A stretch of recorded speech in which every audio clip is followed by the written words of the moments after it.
அன்பு நண்பர்களே, அனைவருக்கும் அன்னை சமையல் உமாவின் அன்பான வணக்கங்கள். இன்னைக்கு அன்னை சமையலில் பார்க்க போகிறது பீன்ஸ் பொரியல். இது மாதிரி செஞ்சு கொடுத்தீங்கன்னா கண்டிப்பாக விரும்பி சாப்பிடுவாங்க. வாங்க எப்படி செய்கிறதுன்னு பார்க்கலாம். இப்போ 400 கிராம் பீன்ஸ் சேர்த்துக்கலாங்க.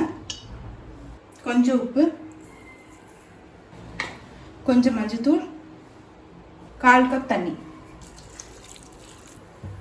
இப்போ மூடி போட்டு குக்கர்லேருந்து ஒரு விசில் வந்தோன்னே இறக்கி வச்சிடலாம். நீங்கள் விருப்பப்பட்டீங்கன்னா கடாயில் வேக வச்சுக்கலாங்க. ஆனால் குக்கரில் ஒரு விசில் போட்டிங்கன்னா நல்லா சாஃப்டாக இருக்கும். இப்போ பீன்ஸ் நல்லாவே வெந்துடுச்சுங்க. இப்போ இதை எடுத்து தனியாக வச்சிடலாம். 2 டேபிள் ஸ்பூன் கடலைப்பருப்பு 1 மணி நேரம் ஊற வச்சு எடுத்து வச்சுருக்கேங்க. 4 காஞ்ச மிளகாய், 1 டீஸ்பூன் சீரகம், கொஞ்சம் பெருங்காயம். இப்போ இதெல்லாத்தையும் மிக்சியில் அரைச்சிக்கலாம். ரொம்ப நைஸாக அரைக்க வேணாம், லேசாக குறப்பாக அரைச்சிக்கலாம். கடாயில் தேவையான அளவு எண்ணெய், 1 டீஸ்பூன் கடுகு, 1/2 டீஸ்பூன் உளுந்து, கொஞ்சம் பெருங்காயம்,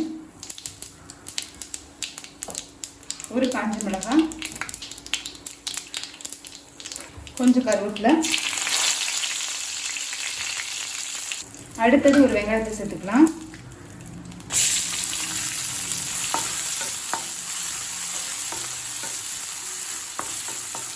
இப்போ நம்ம அரைச்சி வச்சுருக்க கடலை பருப்பு இது கூடவே சேர்த்துக்கலாங்க. இப்போ கடலை பருப்பு சேர்த்துட்டு பச்சை வாசனை போக நல்லா உதிரியாக வருங்க. அது வரைக்கும் நல்லா வதக்கிக்கலாம்.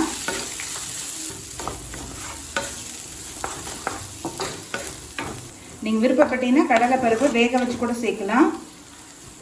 கொஞ்சம் உப்பு, நம்ம பீன்ஸ் கூடவே பாதி உப்பு போட்டிருக்கோங்க. அதனால் இப்போ பாதி உப்பு சேர்க்குறேன். அடி பிடிக்காமல் இருக்க கிளறி விட்டுக்கிட்டே இருங்க. நீங்கள் விருப்பப்பட்டீங்கன்னா நான்ஸ்டிக்கில் பண்ணிங்கன்னா ஈஸியாகவே இருக்குங்க.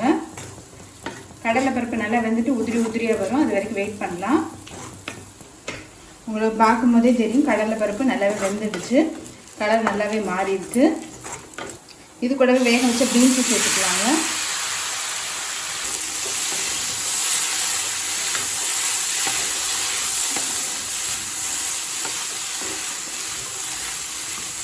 நல்லா மிக்ஸ் பண்ணிக்கலாம்.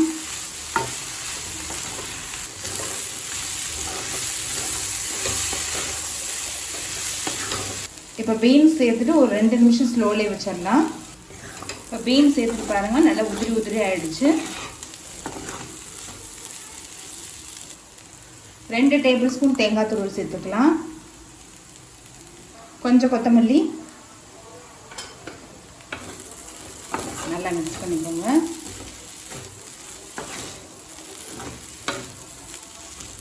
இப்போ பீன்ஸ் பொரியல் ரெடி ஆகிடுச்சுங்க. சர்வ் பண்ணிடலாம். சுவையான பீன்ஸ் பொரியல் ரெடி ஆகிடுச்சு. ரெசிபியை ட்ரை பண்ணி பாருங்கள், கண்டிப்பாக உங்களுக்கே பிடிக்கும்.